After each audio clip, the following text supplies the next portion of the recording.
성도 여러분 안녕하십니까? 오늘 매우 감동적인 찬양을 해주신 찬양대 감사하고, 특별히 우리 지휘자 우리 조대명 교수, 난 신문 보도를만 봤습니다만은 그 혼자 스페인에 가서 아주 대곡을 또 국제적인 오케스트라 성공적으로 지휘하고 많은 칭송을 받고 귀국하였습니다. 우리 합창대는 그런 찬양 대장을 모신 것을 감사하고 그 수준에 맞게 오늘 노래 잘 해주셔서 감사합니다. 여러분 다 공감하시죠? 네, 아주 감동적이었습니다. 오늘 기도하신 정수 목장로님이 기도에서 언급하셨습니다마는 며칠 전에 삼육대학교 차기 총장을 선임했다고 들었습니다. 지난 4년 동안 이 큰 조직체를 대학을 이끌어 오신 현 총장 김성익 목사님에게 정말 감사와 또 훌륭한 일을 하신 것에 대한 칭송을 드려 마지 않습니다.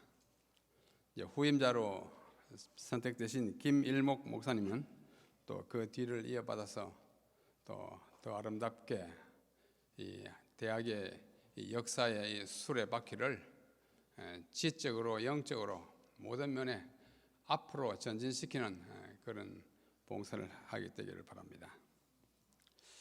뭐 말이 났으니까 총장이 무엇입니까? 강하식 목사님, 총장을 뭐라고 생각하십니까?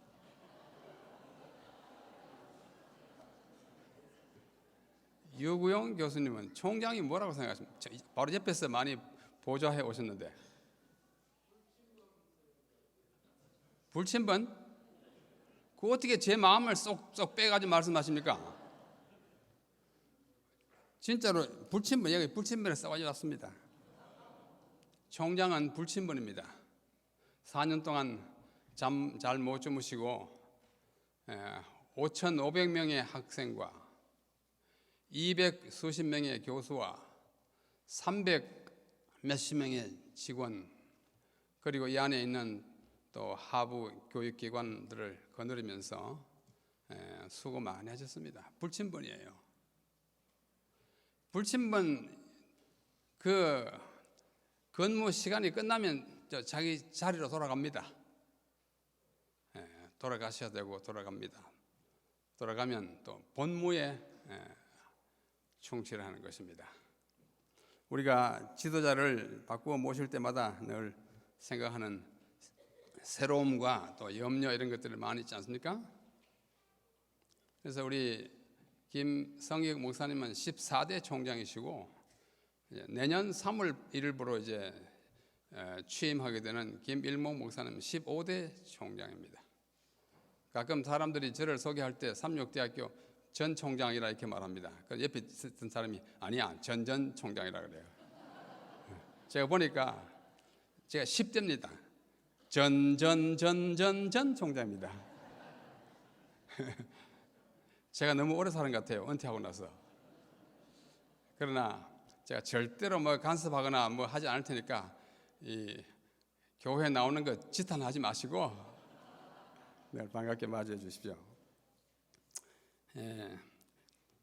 앞으로 전임자가 되시는 우리 김성익 목사님은 후임자를 답답하게 하지 마십시오. 본인이 답답한 경험도 했을 겁니다.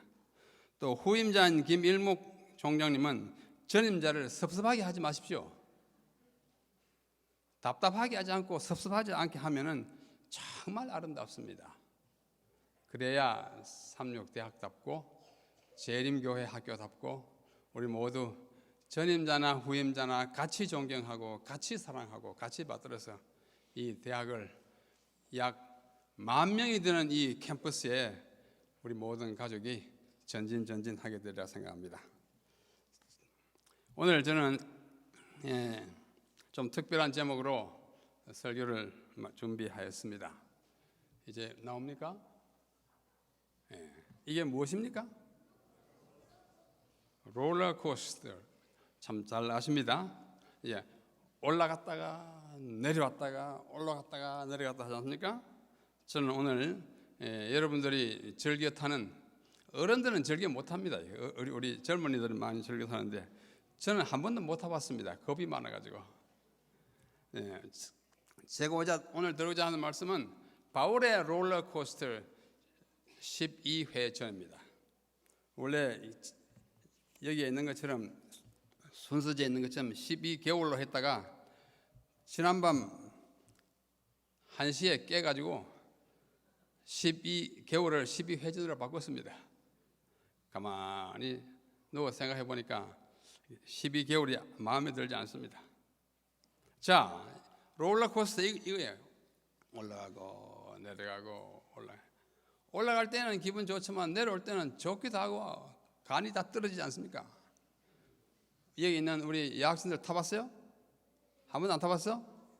함부로 타지는 말아요. 간 떨어져.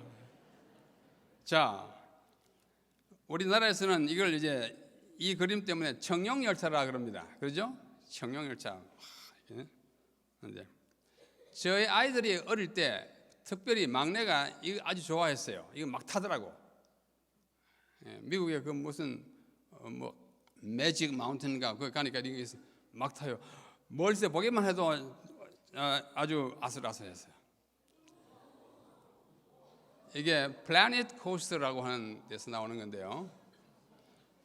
이쪽으로 올라갔다가 공중에 떴다가 이쪽에 또 딱 내려오는 거예요. 이런 거는 절대로 타지 마세요. 정말 위험합니다. 미국 가면 이런 데 있어요.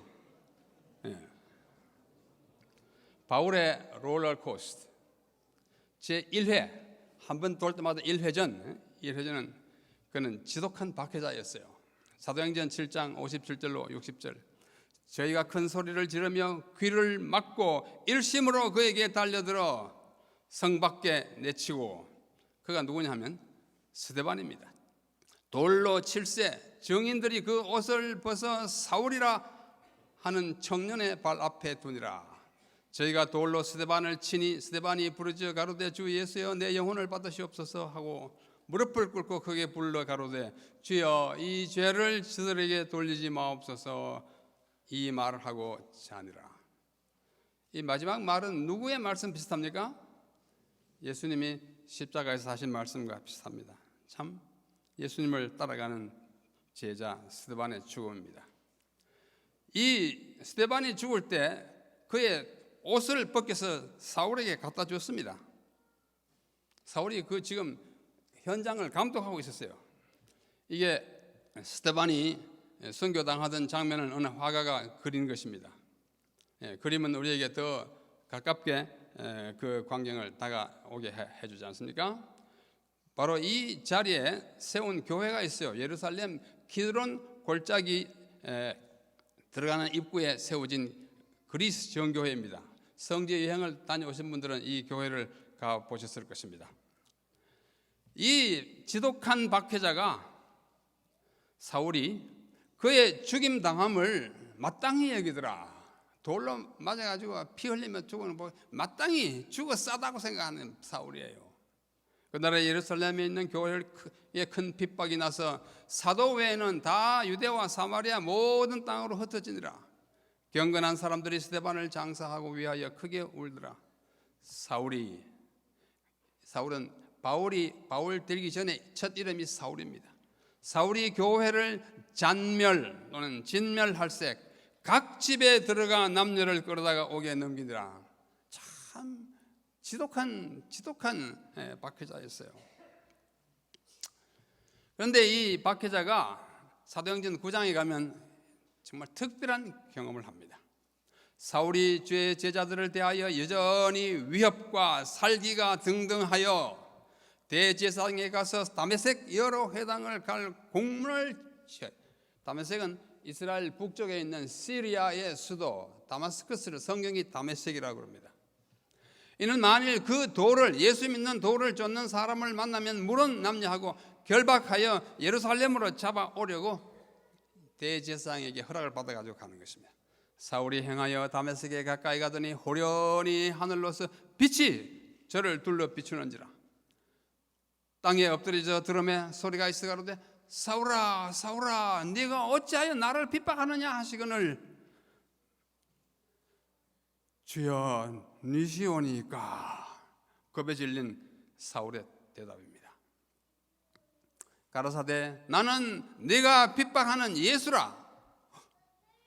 자기는 지금 예수를 핍박하지 않고 어떤 사람들을 핍박하는데 하늘에서 소리 일서 말씀하기를 너는 나를 지금 핍박하고 있다 이렇게 말씀하는 것입니다. 사울이 땅에서 일어나 엎드러졌다가 일어나가지고 눈은 떴으나 아무것도 보지 못하고 사흘 동안 보지 못하고 밥도 먹지 못했습니다. 또 다른 화가가 그린 다메섹으로 가는 길에 사울이 빛을 보고 말에서 떨어져 있는 모습입니다. 이 첫 회전에서 낙마했습니다. 쫙 올라가다가 푹 떨어진 것입니다. 롤러코스터 떨어졌어요. 지금 아주 완전히 떨어졌습니다.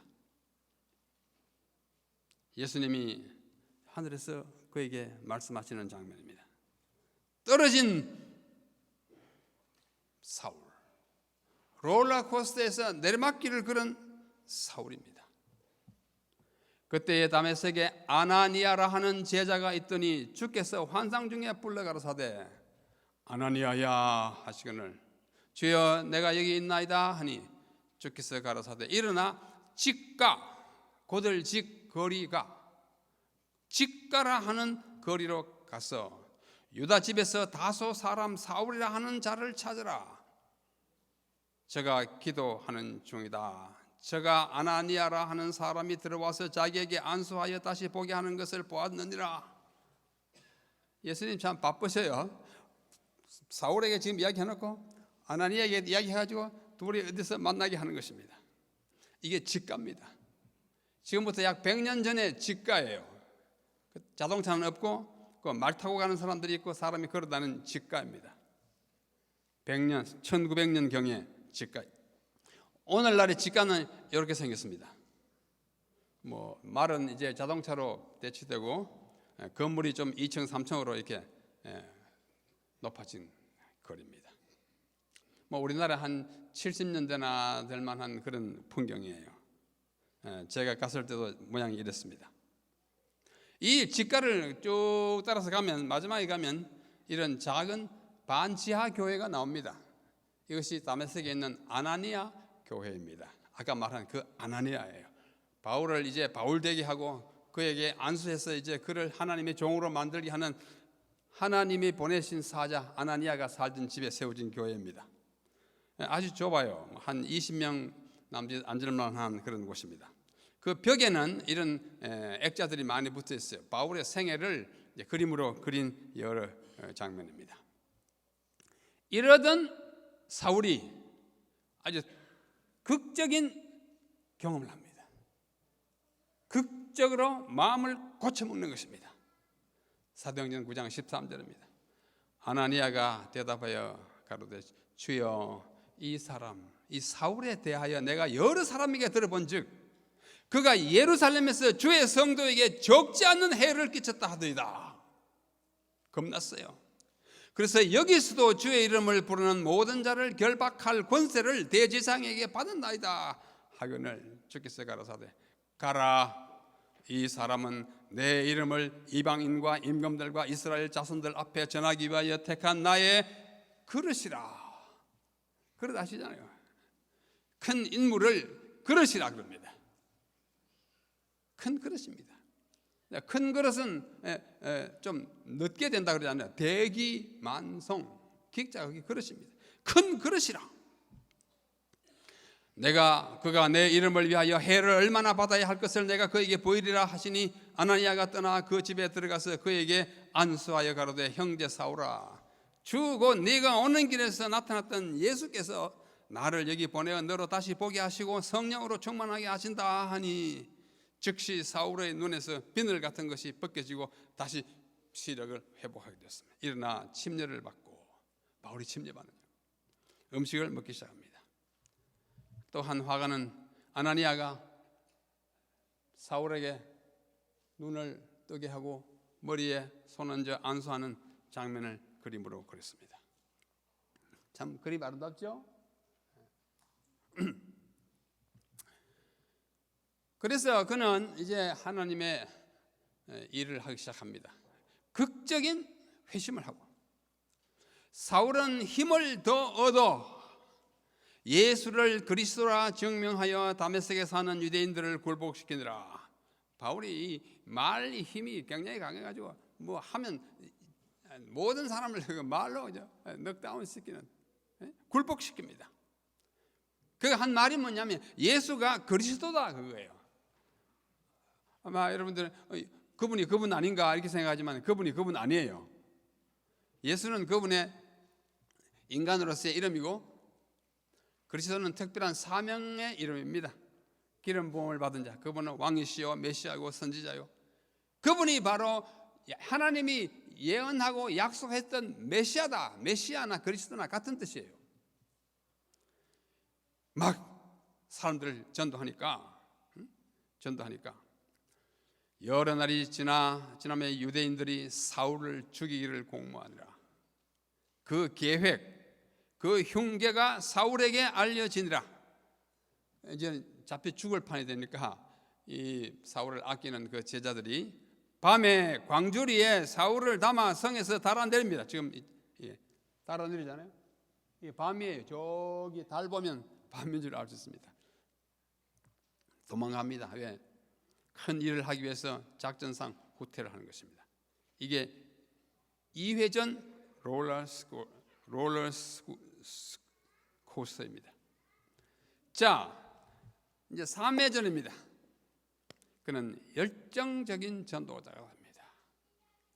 9장 20절, 즉시로 각 회당에서 예수가 하나님의 아들이심을 전파하고, 또 맨 끝에 예수를 그리스도라 증명하여 모든 유대인들을 굴복시키는 아주 굉장한 전도자로 막 진짜 둔갑해가지고 나와요.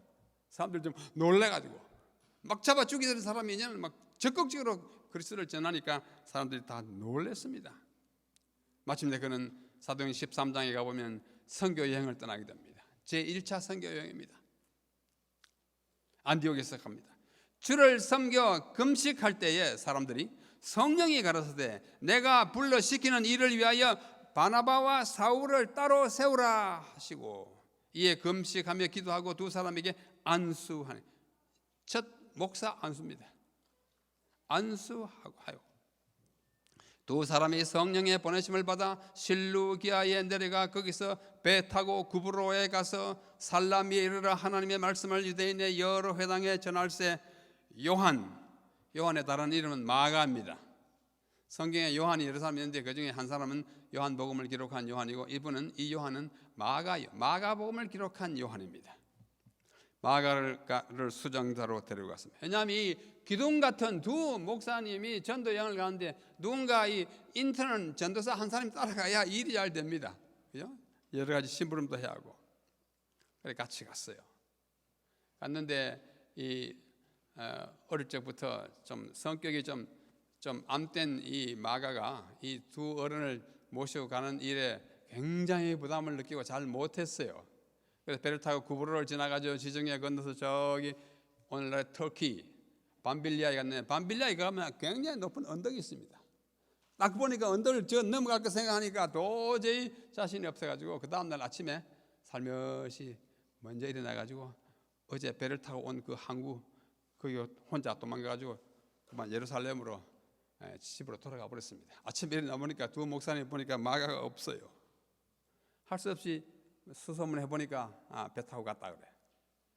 두 사람이 그 모든 짐을 지고 밤빌리아 고개를 넘어가지고 더베, 루스라, 이고니온 이 다 돌아다니면서 전도를 하고 돌아온 것이 제1차 선교 여행입니다.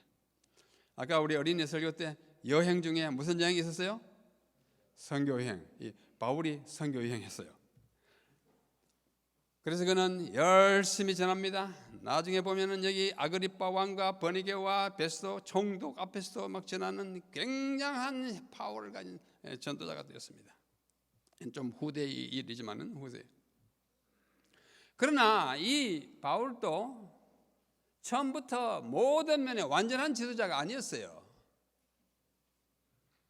이제 돌아온 다음에 보니까 마가가 도망쳐가지고 집에 와 있는데, 수일 후에 바울이 바나바들을 말하되 우리가 우리 주의 말씀을 전한 각 성으로 다시 가서 형제들이 어떠한가 방문하자. 제2차 선교 여행을 떠나려고 하는 것입니다. 바나바는 마가라 하는 요한도 데리고 가고자 하나, 바나바는 마가의 외삼촌이에요. 어머니의 남동생 외삼촌이고 이게 조카예요. 그래서 애착이 더 갔어요. 처음에 가서 좀 실패했지만은 또다시 훈련을 시키려고 데리고 가자고 하나, 바울은 밤빌리아에서 자기들을 떠나 한 가지로 일하러 가지 아니한 자를 데리고 가는 것이 옳지 않다 하여, 저 녀석은 안 돼, 절대 안 돼. 바울 목사님 데려갑시다. 안 된다니까. 데려갑시다. 안 된다니까. 서로 심히 다투어 피차 갈랐으니, 누구예요? 바나바와 바울이 갈라가지고 이제 바나바는 자기 조카를 데리고 딴 데로 가고, 바울은 또 다른 사람을 데리고, 신라를 데리고 다른 곳을 갔어요. 초기 교회에 기동 같은 두 목사님을 이간 붙여서 분리시켜 놓은 장본인이 마가입니다. 좋은 사람이요, 나쁜 사람이요? 나쁘긴 나쁜데 사람이 젊을 때 나쁠 수 있어요. 마가가 바울에게는 아주 찍혔어요. 요즘 말로 하면 절대 안 들어간다. 근데 바나바는 다 이렇게 또 포용했어요. 그때 포용 안 했으면 마가복음 없습니다. 그때 포용 안 했으면 이집트에 기독교가 1세기에 전파될 수 없었습니다. 이집트에 그리스도교를 전파한, 거기서 신학교를 세운 사람이, 교회를 시작한 사람이 이 마가예요. 마가복음 그분이 썼습니다. 이 한번 찍히면 용납 못하는 성격의 편견과 독선의 지도자 누구예요? 사울이에요. 정말 어려운 지도자였습니다. 그런 반면에 그는 또한 대단히 자부심이 강한 율법사였어요. 사도행전 22장 3절에 나는 유대인으로 길리기아 다소에서 났고 이 성에서 자라 가말리엘은 당대에 1세기 후반에 가장 존경받는 실력 있는 율법학자 가문의 총수였어요. 그 밑에 많은 제자들이, 랍비들이 교육을 받았습니다. 가말리엘의 문화에서 우리 조상의 율법에 엄한 교육을 받았고 나는 그의 수제자이고 오늘 너희 모든 사람처럼 하나님께 대하여 열심히 있는 자였다. 누구든지 나하고 겨뤄볼 사람 있으면 나와봐라. 자신만만합니다. 때때로 우리는 프라이드라고 하는 것이 필요하지만은 자부심 정도는 무런들어 괜찮아요. 그러나 그것이 교만으로 번역되는 경우라면 참 위험한 것입니다. 교만은 멸망의 뭐요? 선봉이요. 멸망합니다. 이 자부심이 굉장히 강한, 이것은 바울에게 큰 약점이었습니다. 또한 그는 많은 고난을 당한 것에 대한 굉장한 자부심을 갖고 있어요. 제가 다 읽지 않겠습니다. 저희가 히브리인이냐? 나도 그렇다. 저희가 이스라엘이냐? 나도 그렇다. 뭐 이렇게 자기를 막 강조해 나갑니다. 그러면서 그는 내가 수고를 넘치도록 하고 옥에 갇히기도 더 많이 하고 매도 수없이 맞고 여러 번 죽을 뻔하였으니 유대인들에게 40에 하나 감한 매를 5차례 맞았고 40에 하나 감한 것이니까 몇 차례예요? 39차례. 왜 하나 감하게 했냐면 40은 유대인들의 관념에 있어서 가장 나쁜 숫자예요. 인간의 한계점입니다. 40차례 때리면 죽는다고 생각했으니까 죽기 직전까지 한 차례만 가 39차례 때려가지고 그걸 5번 했으니까 195대 맞았어요. 군대 가서 고생하신 분 계시잖아요. 그러나 이렇게 몇 맞아 봤습니까? 바울은 정말 고통돼요. 또 3번 태장을 맞고 1번 돌로 맞고 3번 파선하는데 일주야를 기품에서 지냈다. 표류했습니다. 내가 그런 사람이다 그거야. 그런데도 날 알아주지 않겠느냐 이거예요. 자기 경험을 극대로 선전하며 그 고난받은 데 대한 자부심을 가진 사람이었습니다. 이게 어떤 사람이 그린 바울이 난파당하고 표류하는 모습의 그림입니다. 그러면서 그는 매우 당당한 사도입니다. 갈라디아에 할례 문제가 났을 때 하도 화가 나가지고 그들에게 편지를 쓴 것이 갈라디아서입니다. 사람들에게서 난 것도 아니요 사람으로 말미암은 것도 아니요 오직 예수 그리스도와 및 죽은 자 가운데서 그리스도를 살리신 하나님 아버지로 말미암아 사도된 나 바울이야. 그러면서 막 야단을 치지 않습니까? 너희가 복음을 그렇게 쉽게 떠나느냐? 할례 받아가지고 구원 얻으려고 하느냐? 굉장한 뭐랄까요? 당당함이 있는 사도였어요. 또 당당함도 때때로 필요합니다. 늘 어디 가서 이렇게 쪼그려 있으면 참 곤란해요. 그러나 넘어가면 이게 문제입니다. 바울이 지금 넘어가는 장면이라고 저는 봅니다. 6회전은 이렇게 되는 것입니다. 그러면서 고린도서에 편지하기를 2번이나 말합니다. 너희는 나를 본받는 자들아. 11장에도 너희는 나를 본받는 자들아. 저는 이 캠퍼스에서 오래 우리 학생들을 가르쳤지만은 제가 이런 말을 당당하게 한 번도 할 수 없었습니다. 왜? 그 말은 뭐랄까요? 자신이 없어요. 이보게 우리 함께 하자 이 정도밖에 못했습니다. 그러나 바울은 얼마나 나를 본받아라. 나를 본받아라. 6번째 회전입니다. 그러다 그는 툭 떨어집니다. 겁나죠? 이건 조금만 보고 지나가야 돼요. 그러면서 떨어지기를 얼마까지 떨어지는 거니? 나는 사도 중에 지극히 작은 자라. 사도라 칭함을 받기에 감당치 못할 자라. 내가 사도가 아니냐? 꽝치다 푹 떨어져. 어떻게? 지극히 작은 사도라는 말을 감당할 수 없는 거예요. 지극히 인간적이에요. 사람이 다 그렇습니다. 막 하다 보면 떨어지고 또 다 정말 롤러코스터예요. 다시 그는 또 올라갑니다. 고린도후서 내가 어리석은 자가 되었으나 너희에게 억지로 시킨 것이니 내가 너희에게 칭찬을 받아야 마땅하도다. 내가 아무것도 아니나 지극히 큰 사도들보다도 조금도 부족하지 아니하다. 이제는 올라갔다 또 내려갔다 또 올라가요. 내가 뭐가 꿀리냐? 내가 다른 베드로보다 못한 점이 뭐냐 이거. 내가 비록 예수님을 직접 이 땅에 계실 때 모시지 못했지만은 내가 그분을 배웠다. 그분이 나를 부르셨다. 너희들하고 뭐가 다르냐?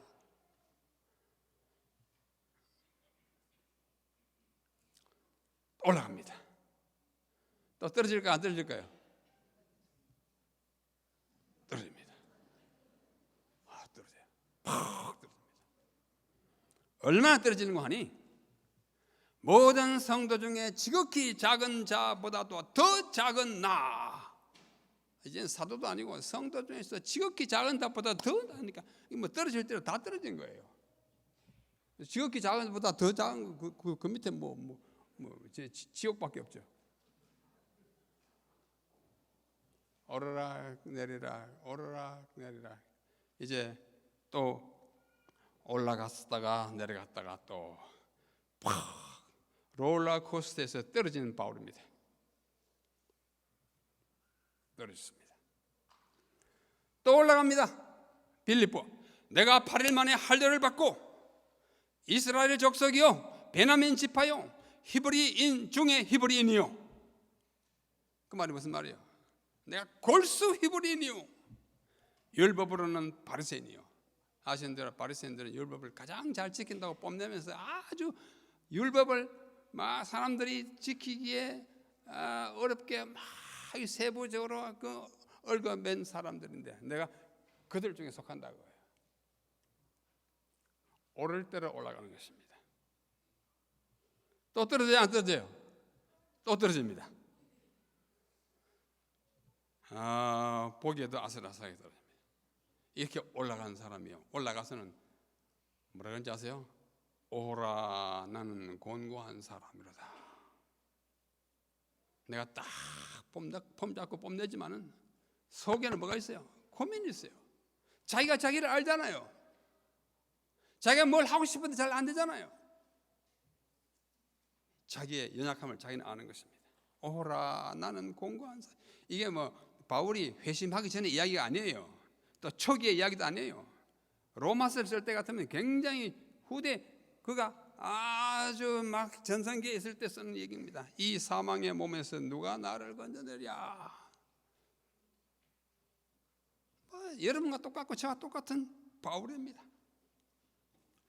그런데 그래서 그는 또 마지막 12회전 떨어집니다. mit보다 모든 사람이 받을 만한 이 말이요, 그리스도 예수께서 죄인을 구원하시려고 세상에 임하셨도다 하였도다. 죄인 중에 내가 뭐예요? 괴수가 무엇입니까? 가장 악한 무리 중에 어떤 괴수예요. 그야말로 아주 끝까지 떨어진 것입니다. 바울은 이렇게 오르락 내리락 했습니다. 오르락 내리락, 오르락 내리락, 오르락 내리락. 희망 있어요, 없어요? 여러분, 여기에 진실로 희망이 있습니다. 자기가 죄인이라는 것, 죄인 중에 괴수라는 것, 정말로 절실히 느끼기 전까지는 그가 가진 모든 타이틀이, 행했던 모든 이적이, 그가 알고 있는 모든 지식이 그를 완전하게 만들 수가 없는 것입니다. 바울의 롤러코스터 12회전, 지독한 박해자에서 회심자와 전도자로 쭉쭉쭉 내려오면서 마지막에 곤고한 사람과 죄인 중에 괴수가 된 이 바울의 경험은 제가 서투른 그림으로 이렇게 그려봤어요. 오르락 내리락, 오르락 내리락, 오르락 내리락. 조금 올라가고 많이 내려가고, 조금 올라가고 많이 내려가고, 조금 올라가고 많이 내려가고, 바닥으로 가는 거죠. 이렇게 점점 자기가 곤고한 사람이고, 자기가 별 볼일없는 사람이고, 사도 중에서 꼬레비고, 성도들의 지극히 작은 자보다 더 작고, 마침내는 내가 죄인 중에 괴수라는 그 자아 인식을 하기까지는 내려가야 합니다. 왜? 어디를 향하여 내려가는 거 아니? 십자가를 향하여 내려가는 것입니다. 인간은 십자가에 가까이 가면 갈수록 자기가 정말 비참한 죄인이라는 사실을 깨닫게 되는 것입니다. 바울의 경험은 십자가로 가까이 가는 경험이기 때문에 내려가는 거기에 십자가 그루터기가 있는 것입니다. 그래서 바울은 십자가에 대해서 많이 말씀합니다. 또 십자가로 이 둘을 한 몸으로 하나님과 화목케 하심이라, 원수된 것을 십자가로 소멸하고 하나가 되겠다. 바울은 그가 쓴 편지서에서 십자가라는 단어를 24번 사용하더라고요. 십자가. 오늘 읽은 교동문에서도 말합니다. 너희 안에 이 마음을 품으라. 곧 그리스도 예수의 마음이니, 그가 사람의 모양으로 나타나시고 자기를 낮추시고 죽기까지 복종하신 십자가의 죽으심이라고 말씀하는 것입니다. 엘렌 와이스는 이렇게 말합니다. 정로에게는 우리가 하나님의 품성을 십자가에 비추어서 연구할수록 그의 자비와 온유와 공평과 의로 섞인 사유, 용서를 깨닫게 되는 것이요, 그의 무한한 사랑이 얼마나 큰지를 우리가 느끼게 되는 거예요. 어떻게 할수록? 십자가에 비추어 연구할 때 그분의 품성을 우리가 옳게 이해한다는 것입니다. 십자가 그리면 참 아름답지만 여기에 스며 있는 아픔, 그 굴욕, 우리를 위한 그 처참한 고통을 우리는 느끼게 하는 것입니다. 그의 어머니 마리아는 쓰러져 누워 있고 제자들이 지금 거두고 있습니다. 십자가로 가까이 나가야 합니다. 해리 앤더슨이 그린 참 아름다운 그림입니다. 십자가 밑에서 한 신사가 예수님과 그를 쳐다보고 있는 모습입니다.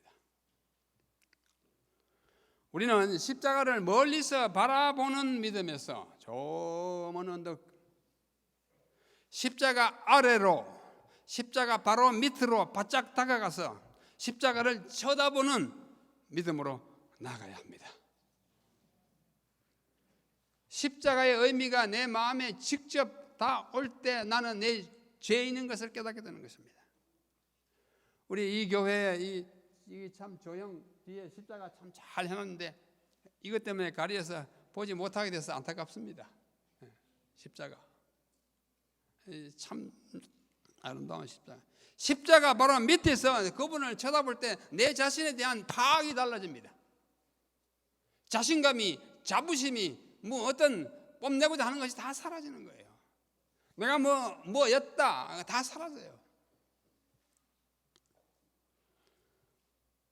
십자가 밑에서 나 그때 그렇게 의인인 양 살았네. 아쉬운 것 별로 없는 부자로 행세하며 좋은 옷 갖춰 입은 듯 으스대며 다녔네.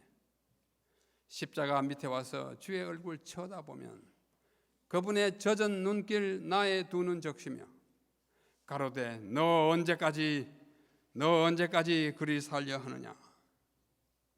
실상은 나 덥지도 차갑지도 않는 자, 속 사람은 알거지에 겉모양은 벌거숭이, 그 이름 라오디게아, 두 눈마저 먼 소경. 십자가에 못 박히신 나의 주 내 하나님, 이 악한 몸 거짓된 마음 고스란히 두려우니 쏟으신 당신의 피에 푹 잠기게 하소서. 연단된 순금으로 날 부욕해 해주시고 희디흰 새 옷으로 벗은 몸 입히시며 영의 눈 밝히 띄우는 안약 발라주소서. 이 고백이 오늘 우리 모두의 고백이 되기를 간절히 바랍니다. 예수님이 십자가를 지시고 가십니다. 3번 쓰러지셨습니다. 그 중에 한 번은 저기 구레네, 아프리카 북부에 있는 구레네에서 온 이 검은 피부를 가진 시몬이 예수님을 부축하여 그분 대신 십자가를 져줍니다. 정말 영광스러운 십자가 봉사입니다. 마침내 그분은 십자가에 달려서 돌아가십니다. 엘리 엘리 라마 사박타니, 나의 하나님 어찌하여 나를 버리셨나이까. 버리시나이까가 아니에요. 버리심을 당한 거예요. 인간이 당해야 할 하나님으로부터의 영원한 경계를 몸소 겪으면서 엘리 엘리 하는 것입니다. 이 장면 정말 그려보면 우리 살아가는 태도가 달라집니다. 이게 다 보시잖아요. The Passion of the Christ. 우리 학생들과 함께 저도 봤습니다. 정말 눈을 목불인견의 장면 아닙니까? 고통이 너무 심한 것입니다. 아무든지 하나님께서는 사랑과 자비가 크심으로 그의 은혜를 저버리는 자라도 구원하실 것이라는 생각으로 스스로 속지 말라. 죄가 심히 악하다는 사실을 다만 십자가에 비추어서만 헤아릴 수 있다. 십자가 발 밑에 가기까지는 우리의 죄가 얼마나 악하다는 사실을 실감하지 못한다고 하는 것입니다. 오직 십자가를 통해서만 죄인은 죄의 본거지로부터 떠날 수 있으며 악의 동맹 세력에서 벗어날 수 있고, 매번 십자가에 접근할 때마다 그의 심령은 순화되고 그는 참여하는 마음으로 하나님의 아들을 십자가에 못 박은 것은 나의 죄였다고 외치게 될 것이다. 진실로 그렇습니다. 가래 부분 기별 1권 382페이지. 많은 사람들은 안락하고 태평하며 십자가가 없는 신앙생활을 살면서 저들 자신의 영혼을 속이고 있다. 십자가와 아무 상관없이 살아. 한 번도 생각해 보지 않아. 십자가 찬미도 그렇게 한번 불러본 적도 없고. 우리 찬미가에는 십자가가 언급된 찬미가 101장 있습니다. 참 많은 편이에요. 그 중에 십자가를 주제로 한 찬미가 12곡쯤 있습니다. 십자가 십자가 내가 좀 볼 때에 나의 마음의 고통을 쟀네. 또 저 먼 언덕 위에 우리 십자가를 더욱 자주 바라보아야 합니다. 마침내 바울은 이런 고백을 하면서 편지서들을 쓰고 있습니다. 내가 너희 중에서 예수 그리스도와 그의 십자가에 못 박히신 것 외에는 아무것도 알지 아니하기로 작정하였습니다. 결심했다. 또 갈라디아 6장 마지막 부분에 가면 그러나 내게는 우리 주 예수 그리스도의 십자가 외에 결코 자랑할 것이 없다. 십자가 외에는 자랑할 것도 없고 십자가 외에는 아무것도 알지도 않기로 작정한 바울. 그래서 그는 자기가 죄인 중에 괴수라는 사실을 인식하게 된 것입니다. 바울의 롤러코스터 12회전 오늘 여기서 끝납니다.